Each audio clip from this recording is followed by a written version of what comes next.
28-year-old player for Royalty Esports, a team that during the winter split has really shaken things up. They have disturbed what we thought were the solid top 4 teams. I chat to him about his journey and where he hopes to go with it. And as I get into the conversation, I refer to him as the oldest player in the RLCS for SSA. And this is not true. I missed the obvious holder of that honor, which is Elf, playing for Evolved Gaming, a player I will get round to having a conversation with. But I blame his name because we all know that elves are way older than they look. But here's Yujn. Oh yeah, always. Yeah, this seems very natural. I got a webcam on a trash can, and all right. Well, I guess we should start with Yujn. I googled the name Yujn yesterday or the day before, and the only thing I could really find was there's a muso out there that calls himself Yujn. Other than that, it's not like a word or a thing that is really known. So what's that all about?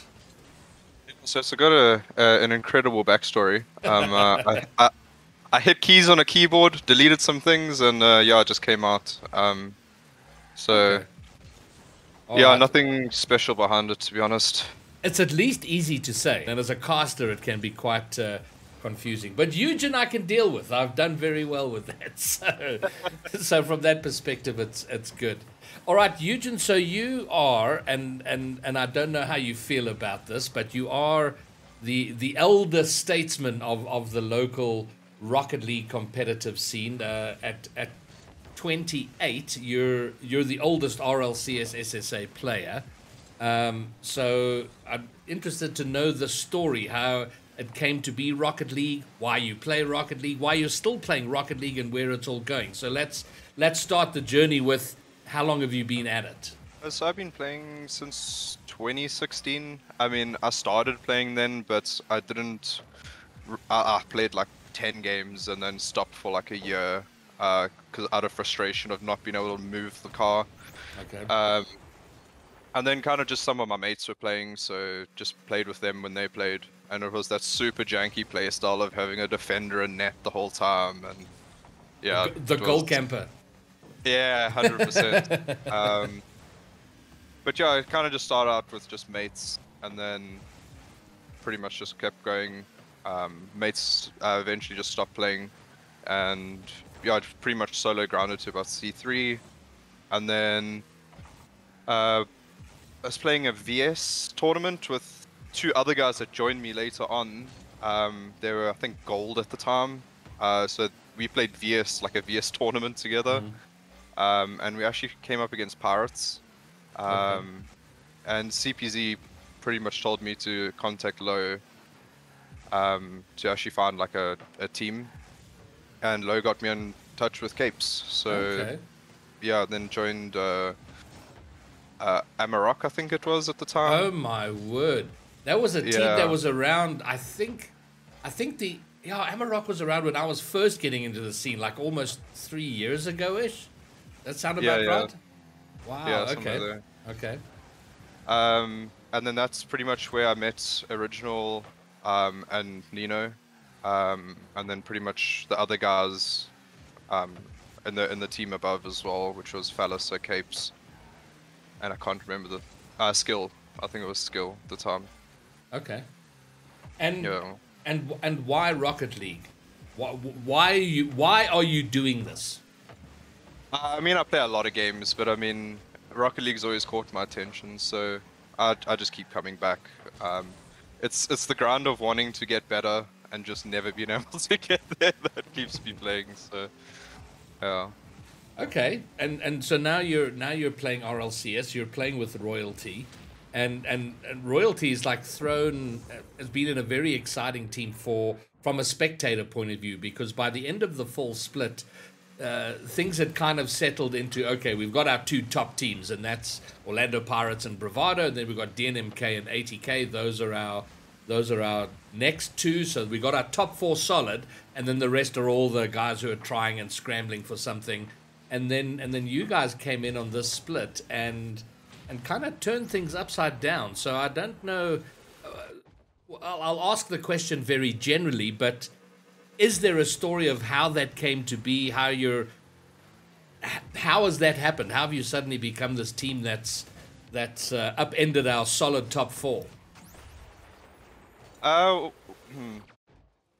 I don't really have a good answer, but I mean, I think everyone in the team's pretty much been in the competitive scene for a really long time, so that really helps. And then getting Eli to join us, he's been an incredible player, so he's been pushing us, and then as well getting the coach as well has been really helpful for the growth of everyone. But I think it's really just we got the right players at the right time, and people that have all been playing for a really long time, so they all kind of understand playing competitively and trying to play at the top level. So I think everything just kind of fell into place for Royalty, or the squad itself. And so what are the ambitions with Royalty? I mean, have you guys spoken? Do you have clear goals of where you want to be come the end of the next split? So I think the major goals is to kind of push Pirates and Bravado and ATK even further, try to be more of a competition to them, and hopefully even beat them in the future. And I had a chat with Eli, and he's super competitive and very. He's got everything going for him in terms of he's young, enthusiastic, he's good at the game, and he's really competitive and wants to succeed. Are you by nature a competitive person? Yes and no. Okay. Once I get like super involved into something, yes, I'm quite a competitive. But if it's something I'm not super interested, it's not really going to phase me too much. So in Rocket League, yeah, I try to be as competitive as possible. And what do you see your role in Royalty? What role do you play sort of on and off the pitch within the team? Grandpa. Team Grandpa, really. I love it at 28 and Grandpa. It's wonderful, yeah. Okay. Yeah, I try to let what I try to do in the team is just let Zero and Eli try to do as much as, well, everything that they want to do. Try to give them that kind of space on the pitch, and then off the pitch, it's really just managing scrims, the RLCS tournaments and everything like that. Yeah, that's pretty much me. And where are you based? Where do you live? Originally Durban, but currently in Cape Town. Okay, and would you consider yourself a happy immigrant to Cape Town? Oh yeah, 100%. I'd never go back to live in Durban, man. It's two completely different worlds. Okay. But there's actually a funny story about me being in Durban, which is Original and myself actually lived on the same road for like a year. Wow. And we didn't even know. We even went to the same school at some point. Him being a grade below me. And we only like really caught up about that kind of stuff when I was in Cape Town, and we like kind of connected all the dots, and we've actually been like quite close in life, like for quite a long time. We just didn't realize it. That is amazing. So he was a grade below you. So So how old is Original? 26, 27, I think this year. Okay. Yeah. Well, you guys that's amazing, because I mean that already without that, I think you are on average the oldest team in the scene, and then Original into the mix. It's brilliant, and it's great to see how well you guys are doing with all of that going on. So how long do you see yourself playing competitive Rocket League? It's something I've been thinking a lot about recently. Probably another year or two. Just by the way the scene's going and how rapidly people are improving, I don't know if I'm going to be able to keep up with everything else in life, right? So for me, it's really just being able to play at this level more than anything else. So once it gets too stressful, then it's just not worth doing it, right? So yeah. So what keeps you occupied outside of Rocket League? What's real life for you when you're not playing Rocket League? Pretty much work, man. Yeah, I work more than 9 hours a day most of the time, so it's Okay. generally work, and then going out and drinking. Really, Okay. got to get Fair. rid of the stress somehow, I guess. All right, fine. Well, now let's talk about the team dynamic. And I don't know, you mentioned a coach. Well, let's start there. Who is the coach, and how is he working with you? So our coach is Lazy, Lazy Bear. Um, he pretty much does 1v1s with us, joins us for 2v2s, all on SA servers. So he's always at the disadvantage, but still beats us somehow. Okay. And yeah, he just helps us in chat during tournament games and stuff like that. He's pretty much our cheerleader in tournament games. Got songs going when we score goals and stuff like that. So Okay. it's big hype man, great coach. He helps all of us improve a lot. So yeah. And is he work? And does he work with you individually as well as together? How does that all work? Yeah, so when we 1v1 him, he'll point out things that we need to improve on. He'll also run us through replays and give us personal goals to achieve and stuff like that. And then do you guys like practice as a team? And if you do, what does that look like when you're playing together? Is it just scrims and ranked, or is there some sort of plan, schedule, program? We don't have a plan or a program. We kind of just go with it. But it's primarily scrims that we'll play together. Every once in a while we'll play ranked, but we feel it's not really helpful playing ranked together. Okay. We rather actually do 2v2s against each other Okay. on SA servers. Playing 2v2 will still bring that that synergy between players. So it's a lot more useful to do that than play ranked because of the ping. You don't really get to show your true performance, right? So Okay. yeah.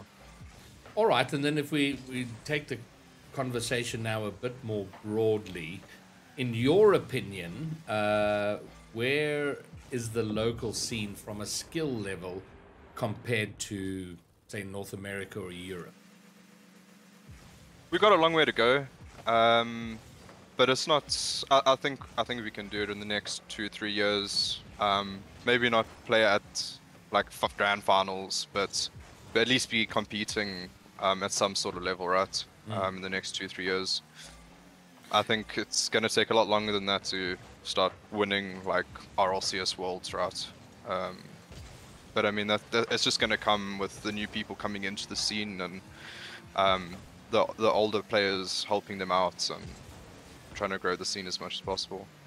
So what do you think helps the scene here? I mean, you talk about new players coming in, or I don't know if you've had any thoughts in that direction in terms of how the scene can improve and get us closer, edging toward that sort of skill level. I think what RLCS has already done is gonna do that. I mean, the ability to be able to almost make it a job for younger people. It has already kind of brought that through. So I think, I mean, there's players that I've never seen before already competing, and it's great. I think as well, trying to get some of the other African countries involved is also going to open up a whole bunch of new teams and players coming through. Okay. I don't know if you thought much about what you might. Do you see yourself being involved in the sport at all after you've, like, okay, the competing's gotten a bit stressful now, and I want to maybe not be that stressed? Do you see yourself being involved post? You spoke about older players helping the younger ones coming through. Do you see a role for yourself anywhere there? Yeah, I mean, maybe helping coaching or even going into the casting, something like that. Okay. That could be a lot of fun. And yeah, if coaching ends up being a thing, then yeah, maybe helping newer players out like that. Okay. Yeah. Okay, so that's something you would like to do post the competitive career. Yeah, well, I mean, I wouldn't really call it super competitive, but yeah, post RLCS, I'd say. And are you enjoying yourself? Are you? I mean, you talk about it at some point maybe becoming too stressful, but right now, are you getting enjoyment and pleasure out of competing? Yeah. I mean, it can be a lot of fun, and it's something that we're trying to integrate with our team a lot. Is just having as much fun as possible while we're actually playing tournament games, keeping spirits up. So it is something we, as a team, are trying to do. So that does help a lot. I think that where the stress really comes in is just being able to. It's more of letting people down, that kind of stress, rather than the game, right? So Yes. when you play with a team, you got to be able to keep up with everyone and show that you're putting in the hours and everything like that. And sometimes with work, it's just not possible, and then you just feel like you're letting your team down. So it's more that than the actual game itself. Yeah. Okay, well that makes sense. So let's talk about game day, like when it's okay. Well, Friday in a few days' time, Regional 3 starts, and if the game is going to be streamed, or let's say it's the second day, it's quarterfinals, semifinals, whatever, is there? Casters often talk about it. Oh, they're on stream. There might be a bit of nerves. Are there nerves that your game is being streamed? No, it's not really to do with the stream. It's just the team you're going up against, really. And depends on the position you're in, right? So if you're just about to be knocked out and you come up against like a really, really strong team, then the nerves obviously kick in. But I don't think any of us really care about the stream all that much. Okay. I know Zero sometimes streams some of our games anyway, so that probably helps with that. Okay.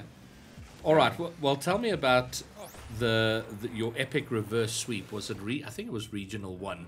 Yes, it was. It was Regional 1 on the second day, and it had been such a quiet day. It had gone so to type. You know, it was every team that was expected to win had won, and won comfortably. I think it was sweep after sweep, and then your game came. It was DNMK, right? ATK. ATK. Yes, it was ATK. Yeah. And it was going the way it was, 3 games, like, okay, we're going to have our last sweep of the day and we can all get to bed. And then that reverse sweep, which was so epic, and it just set fire to the whole tournament. It became such a hype tournament after that. So, talk me through that, how that went and how you guys were feeling, and the comms, or was it just another game of Rocket League? So I mean, the first few games, I think we just stopped comming, and things just went more and more downhill. And it eventually got to the last game, and we were just like, you know what, let's just push it, and just see what happens. I mean, there's no losing now, right? So there's no harm in just giving it all, and Zero just managed to pop off and just be an absolute monster on the pitch. So yeah. Well, so at what point? Okay, so you win the first game and you're like, oh, okay, that went okay. I mean, at that point, are you even thinking like we can pull off a reverse sweep, or? Oh yeah, at that point it's just like reverse sweep, here it comes. The hype in chat was just crazy. Everyone was going mental. So I think that just kind of snowballs the more you win. The more goals you score, it just gets even more hype. So yeah, it just gets out of control. And then I think as well on the flip side, right? While that's happening, after like you lose 2-3 games and that reverse sweep's going to be completed, obviously the nerves from the other team kicks in, right? So yes. I think that plays a major role in reverse sweeps as well. So okay. Yeah. All right, and then throwing forward to this coming weekend, what's a good result for you? Where would you like to come in this regional? I think obviously we're pushing for top 4 again, minimum. Okay. I think ideally we want to be able to prove ourselves and maybe take out ATK or Bravado or Pirates again. Whether that's even possible at this point with how well they played last regional, it's yet to be seen. But you gotta shoot high, right? So we're trying to push for the top and try to compete as much as possible. Okay, brilliant. All right, so now some of the basic questions we've covered. The fact that you're 28, you're based in Cape Town, and so do you know how many hours you've piled into this game of Rocket? Yeah, so around 4,200 hours, but Okay. about 50% of that is just free play. Oh, really? Yeah. And yeah. and what are you doing in free play? Watching series. So is it literally though just kind of moving around the field doing? Are you working on specific things or just free balling? Oh no, practicing mechanics just over and over and over again. Okay. It's something that's been lacking in my game for the longest time, so it's something I've been trying to improve on a lot. Okay. And do Yeah. you and do you have a preferred car? And do you think there's actually a big difference between from one car to the next? I pretty much only play in Octane. I'll play in Finnick every once in a while, but it's very seldom, so I wouldn't even say I play in it all that much. There's a huge placebo around it, right? Yes. I think once you get comfortable in something, it's just placebo when you change. Mm. And hey, if it works for you, it works for you, and that's great. So Okay. you do you. Fair enough. And all right, and the standard question, which I have to say is I'm actually getting a bit bored of the question, but I'll ask you anyway. Your thoughts on Rule 1 in competitive Rocket League? In competitive, I don't think it's got a place. If you're in ranked or whatever, and you're just having a chill, go for it, right? Have some fun. But in competitive, I don't think it's got a place in the game anymore. Okay. Yeah. Well, that seems to be a more and more, generally speaking, the direction that the answers are going. So I think we're close to that question finally being settled. But you know what it is as well, though, in regards to that, is it kind of takes out of the game. It takes that dynamic of a 3v3 away now, and I don't think supporters like to see it either. They want to see something at the highest level, right? And two players now just sitting on the pitch doing nothing is not really that. So I think that's a solid point. I don't know if you've seen the groups yet. yeah, I have. You got that. Oh, okay, cool. So you're and you've been seated above DNMK, which I think is correct. And I think the results speak for that. So you're top of the group, and so do you feel you're going to top the group? I'm fairly confident we will. Facing DMNK is never easy, right? It's never guaranteed. When you're talking like the top 6, it's always going to be a tough game. So there's never going to be disrespect between those types of teams. So Yes. Oh, good. but yeah, I think we will. But Okay. yeah. And is there any plan? I mean, there's a massive break between this split and the last split. It's like 10 weeks. So I don't know if you've spoken or thought about what you guys do in those 10 weeks leading up to the final regional. Or sorry, the final split. Yeah, I think it's really just going to be boot camping as a team. I know we've been trying to get some like European bubble teams to play against as well. So that'll be huge if we can do that. But yeah, it's really just going to be training, getting more help from Lazy, and also just, I think as well, taking a break, being able to take a break for a couple days from grounding everything is always great. So it helps a lot trying to refresh everything. Okay, good.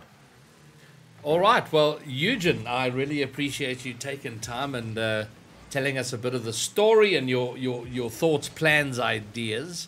And regional coming up, regional 3. Good luck, and well done for what you've done. It's been very exciting to have royalty in there and stirring things up, and I hope it continues and you get the sort of success this coming regional that you would like to. Thank you so much for having me, Greybeard, and yeah, hopefully it goes the way we want it to. You never know, eh?